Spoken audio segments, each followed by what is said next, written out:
When you buy LG, you get so much more than just an appliance. You get more done, more cost savings, more peace of mind, and more control. Because LG appliances are designed to do more.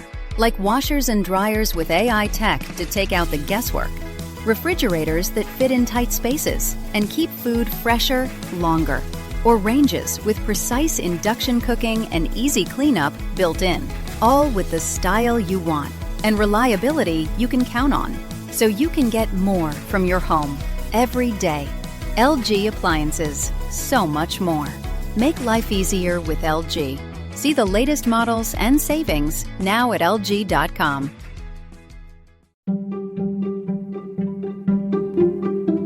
Welcome to the HCI family of podcasts. We're your source for personal, professional, and organizational growth and development. We share our own original research, explore industry trends, and interview executives and thought leaders from across the globe. Join us for practitioner-oriented content around all things leadership, HR, talent management, organizational development, and change management. Maximize your personal and organizational potential with the HCI family of podcasts.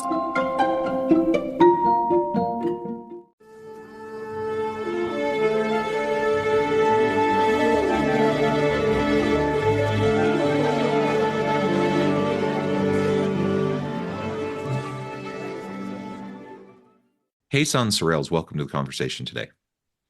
Thank you for having me, John. I appreciate it. It is a pleasure to be with you. You're joining us from the Dallas-Fort Worth area. I'm south of Salt Lake City in Utah. And today we're going to be talking about the role of leadership development in a world of artificial intelligence. We need to continually develop ourselves and those around us. We need to be lifelong learners. The traditional ways of going about leadership development, have transitioned over time, but now we're in this whole new wild west of technological disruption and AI. So we're going to unpack what that means for leadership development, perhaps where we might be going in the next few years, next 5 years, et cetera. I think it'll be a fun conversation. As we get started, I wanted to share Jesan's bio with everybody. Jesan Sorrells is CEO and founder of HSCT Publishing. HSCT is remote first video-based software publishing platform company located in the Dallas-Fort Worth area. They seek to help organizations manage and reduce the impact of workplace conflict, encourage organizational innovation, and increase optimal outcomes around leadership development, conflict management, and change management. Now, I could go on, but I'm going to pause there. Jesan, anything you would like to highlight by way of your background or personal context or your company's background before we dive on in? I'm very passionate about this topic, in particular, the ways in which our large language algorithms are going to mold and are going to reshape how we think about leadership and our approach to leading people. I'm so passionate about this that I've launched my own podcast, The Leadership Lessons from the Great Books. And we could talk a little bit about the role of the great books in this realm of leadership learning and artificial intelligence today as well. Yeah, well, let's start there. So, it's interesting as we think about AI and generative AI. You have chat bots now where you can do real-time coaching, around sticky leadership issues, et cetera. But it's always a question of what's trained these AI, what's going on behind the scenes, what kind of biases exist within the outputs that are coming back to you. So that's part of the question. But I love this idea of focusing on the great books. Tell us a little bit more about that. Right. So when you focus on the great books, or when you even think about the great books, leaders have to sort of define what great books actually means. Okay. And so when we think about great books, we often think about classics, things like Shakespeare, maybe, or the Bible, or Milton. And we've covered a lot of those on our podcast, don't get me wrong. But you also have to think about what can you learn about emotional intelligence from Sense and Sensibility? What can we take about interpersonal human relationships from The Sun Also Rises by Ernest Hemingway? Yeah. These are books, these are ideas that have crystallized up from the bottom of human experience all the way to the top, the pinnacle of what we have here. It is, in essence, our great books, in essence, provide sort of the best of the best of the best overview of all of the algorithmic data we've been able to collate over the course of the entire human experience. And that's why they're valuable. When you look at these chatbots, when you look at this generative AI, what you are seeing is, yes, an aggregate of all the human knowledge of the last 40 years of the internet, but not all the human knowledge of all of humanity. And so the books that defy the algorithm are probably going to be the books that are going to allow us to be the most human in our leadership development. And that's why they are worth studying. Yeah, absolutely. Super interesting. You gave a few examples, and I don't want to overly simplify what you just said, but I Sure. think whether we're talking about the great books or we're talking about art, literature, cinema, music, whatever the creative outlet may be, I think there's so much that can come from all these different types of artistic expression that we can gain, to help with leadership or a wide variety of other things in terms of our understanding of the human condition and how we relate to people and et cetera, that at least at this time, I don't feel like we're getting from AI. Yeah, and we're I guess not. I guess it's the question, will we at some point? Can we at some point? But as of right now, I don't think we're there. I would assert that we not only are we not there, but I'm going to be so bold as to go out on a limb and say, and there will be people who will listen to this podcast who are way smarter than I am in the fields of generative AI, and all the other different sort of ways you can divide up intelligence in an artificial realm. And please go ahead and send me the emails. Don't bother John; he's a nice guy. You send me those emails. I don't think we're ever going to get there. And the reason why is because computing power presents challenges. I just have started seeing articles now about the energy output for these large language algorithms.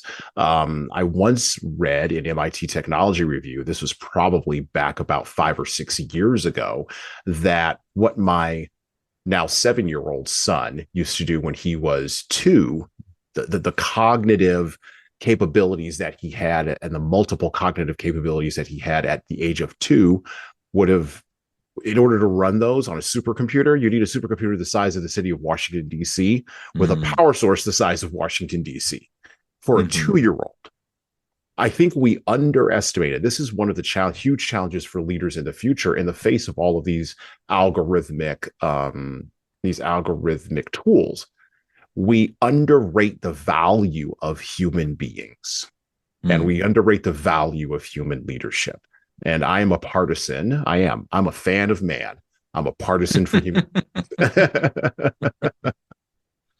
No, I think that's great. And it really is like, who knows? I can't predict the future. And we do know that computing power, has grown exponentially, over the last few decades. So maybe it's possible. I don't know. I'm not a technical expert in that field.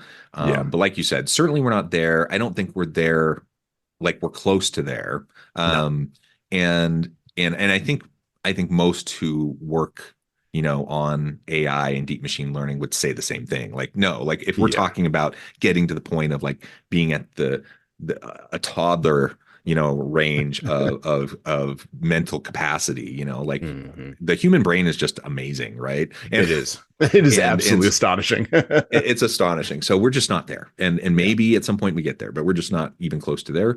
Now that's not to say that AI isn't helpful. Like it can be super helpful with a lot of tasks and all sorts of things. But if we're trying to develop ourselves as leaders, focusing in on the humanity of something that's innately human, leadership, interacting with people, driving outcomes and success through and with people around us, there's only so much AI can do. AI summarizes really well. It can summarize stuff. It can give you, there's lots of things that it can help with, but ultimately, I think there's no substitute for like the deep leadership development that only occurs through continual dialogue, feedback, self-reflection, the deep work that all of us need to do on an individual basis that you're never going to get to just by like having a chat with a AI chatbot, right?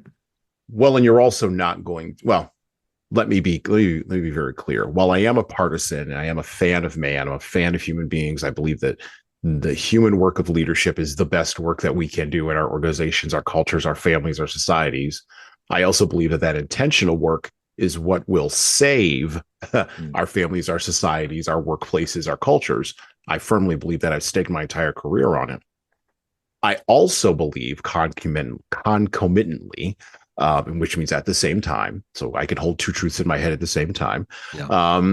I also believe that the fatal flaw of human beings is that we will outsource too much to the algorithm.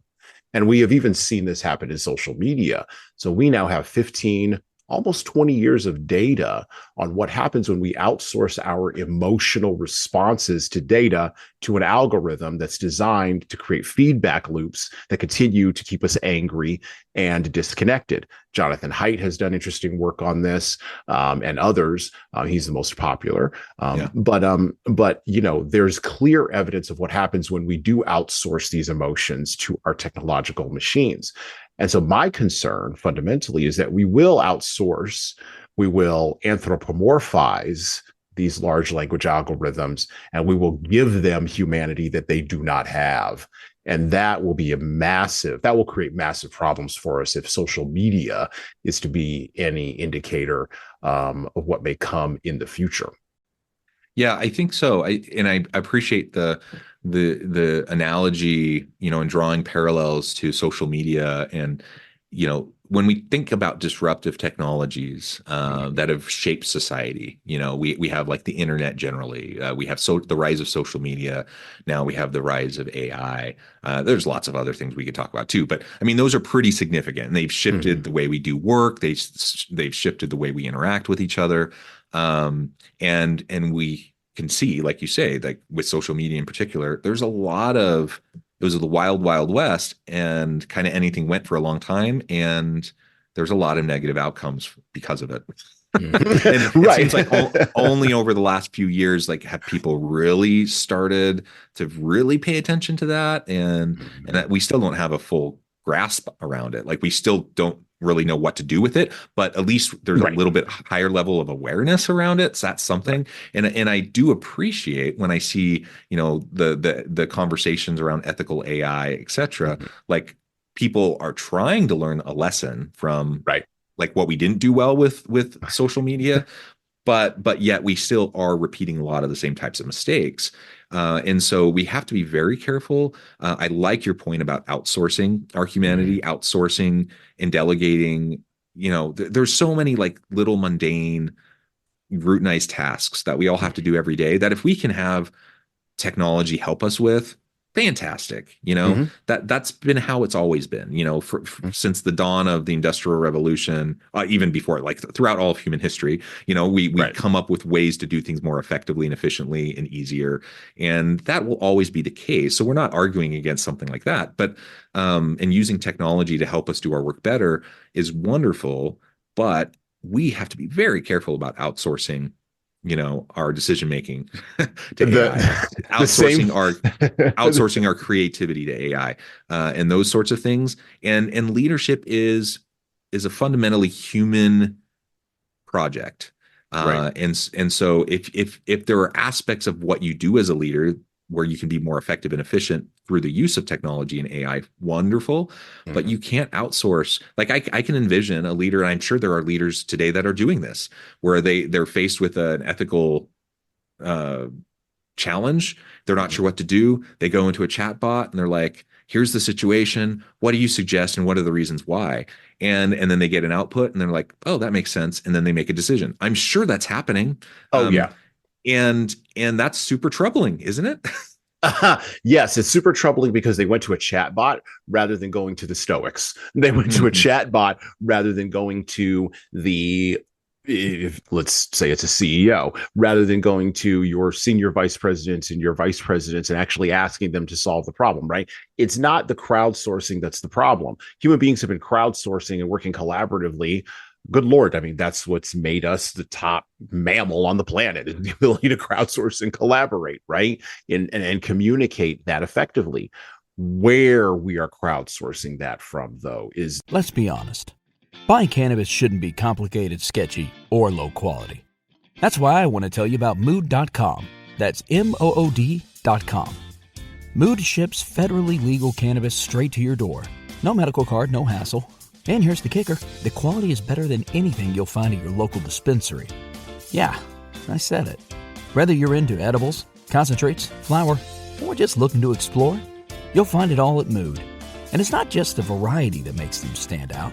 Every product is sourced from small American-owned family farms that care deeply about what they grow. It's cannabis you can trust, delivered discreetly, and ready to elevate your mood. And because you're a listener, you get 20% off your first order. Just head to mood.com, that's MOOD.com, to get started. It's a huge question. And to your point earlier about biases, what lives behind the machine? So one of the interesting things about large language algorithms is there's no brain in there. Like, I hate to inform everybody, there's no mind in there.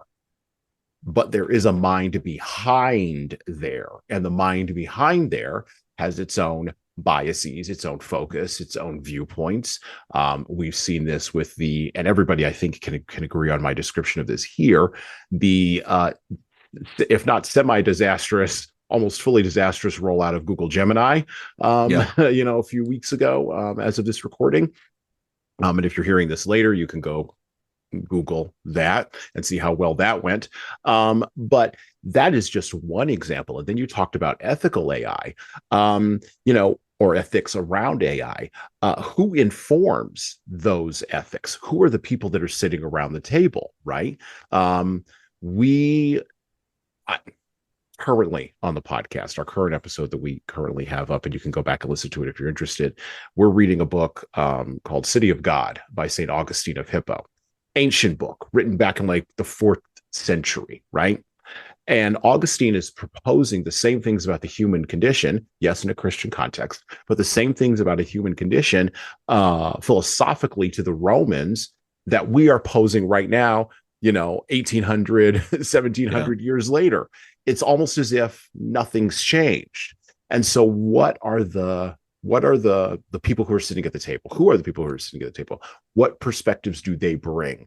Can we critique or question with a clear conscience their ideas? Can we have those battles of ideas?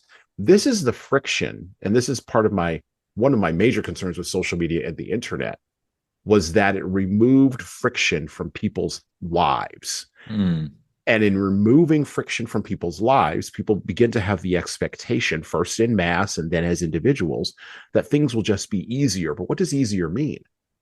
So I'm a partisan in believing that leadership should be hard. It should be difficult. There should be friction. If you're that CEO and you don't know what the ethical decision is, it should be hard for you to get 5 people together to sit around a table to actually hash it out. And it should take you like 2 days because it's an important decision. Important decisions take time. They should be done slowly and not quickly. But if the motive behind your decision is a motive of speed to market, well, now we've got something else. Now we're into another place entirely. Yeah, absolutely. So, okay, I think this has been really great thus far. Let's, as we spend our last maybe 5 minutes or so together today, let's talk about how all this connects with and applies to leaders who are seeking ongoing personal development themselves, but also as they're building their bench strength, they're trying to develop the people around them. And what's the leader's role in maximizing the human capital of their team, in their organization, in society at large, and how does that connect back to these kind of philosophical conversations around the use of technology, AI, and leaning into the humanity of leadership? Well, first off, I believe that leaders should, that's a great question. First off, leaders should lean into and should fully embrace their own self-awareness.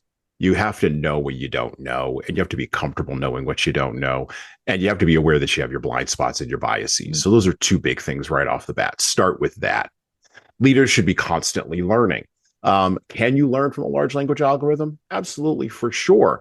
But I'd recommend you go crack a book first. We got libraries on every street corner in America. We got bookstores. Well, not on every street corner, but almost every street corner. And of course, in a pinch, you can go to that big book selling thing that Jeff Bezos built. And you know the name of it. There are hundreds of volumes that will help you get to where you need to go. Look in non-obvious places for solutions to your problems. That's tip number 3. Finally, how do you develop your bench strength? How do you develop the people around you? Well, there's a lot of different ways to do this, but one of the biggest ones is, and this is going to be a little bit controversial here, give them responsibility and accountability for everything in their sphere of influence and support them in both succeeding and failing in their sphere of influence. And by the way, take credit for their failures. Yes, I said that correctly. Take credit for their failures and allow them to own their successes. And if you do that, now you are creating a counterintuitive organization with counterintuitive bench strength. And now all these, the leader and members and the bench is growing in a wonderful feedback loop that's optimal. Will this happen over a course of time very, very quickly? No. Remember, this is a long tail process. This is going to take some time. But what else would you rather be committed to for the rest of your leadership life? Well, yeah, and that's the work of leadership. And so consistently showing up for yourself, self-care and self-development, but for your team, and developing your bench and developing the capacities and the capabilities of your people. That's what good leaders do. You get stuff done, but you get stuff done with your people. Right. You don't, at least not in a sustainable way. You don't get stuff done by stepping on people, by exploiting people. You might in the short term accomplish gains that make you look good, but it's not sustainable, and you will not have long-term sustainable success if that's your approach. So you have to focus on developing your team, creating an environment of continuous learning where people are encouraged to experiment, to quote unquote fail, which isn't actually failure as long as you're learning, and iterating. And if you can create that environment, does it take effort? Does it take time? Yes. Can you be more like speedy and efficient when you start to outsource some of those like daily consistent pieces? Of course you can, like in the short term. In the long term, I think you're way less effective and efficient and productive because all these other problems emerge because you're not paying attention to what needs to be paid attention to. For every problem you solve quickly, 12 other problems will arise. That's usually the ratio that you need to solve slowly. And so, again, this idea of speed, along with the idea of a lack of friction, is one of these ideas that's been brought to us by our technological prowess. But our technological prowess is no substitute for emotional prowess. And that is the thing that that many of us are confusing and are substituting, which gets back to my thought of, I am concerned about the anthropomorphization of our data and of our algorithms, because it's just so easy for us to slip into that slipstream. So part of being a leader in the future with these algorithms, with this machine learning, is going to be being disciplined in understanding exactly what it is that are the things that humans need to do where there needs to be friction, and exactly where the things are where there does not need to be friction, and being able to separate those two effectively. Yeah. Well said. Well, hey, Jesan, this has just been a great conversation. I know at the time I need to let you go here in just a minute, but before we wrap things up, I wanted to give you a chance to share with the audience how they can connect with you, find out more about your work, your team, and then give us the final word on the topic for today. Absolutely. First off, I want to thank you very much for inviting me on the HCI podcast. John, you're doing great work. I want you to keep it up, keep going. This is a fabulous opportunity. And again, I want to thank you for it. If folks want to get a hold of me, they can always check us out at leadershiptoolbox.us. That's our website. That is the core product of HSCT Publishing. Our Leadership Toolbox features 12 modules, which go through the 12 areas we believe that every leader should know something about in order to be more intentionally effective and to apply leadership practices intentionally. So you can check that out at leadershiptoolbox.us. Please feel free to connect with me on LinkedIn. You can search my name, Jesan Sorrells. You can always send me a direct message there. You'll, of course, find my email contact there. You can always reach out to me about anything you've heard me say today on this podcast. And finally, I would encourage you to listen to our podcast, the Leadership Lessons from the Great Books podcast, because reading great literature is better than reading and trying to understand yet another business book, even the business book I wrote. So go ahead and check that out on iTunes, Spotify, YouTube Studio, no longer Google Podcasts. That's that's defunct. And iHeartRadio and Pandora and everywhere where you pick up podcasts as well. So go ahead and check that out and leave a 5-star review if you like it. Wonderful. Jesan, thank you so much. It's been a real pleasure. I encourage the audience to reach out, get connected, find out more about what Jesan can do for you. And as always, I hope everyone can stay healthy and safe. They can find meaning and purpose at work each and every day. And I hope you all have a great week.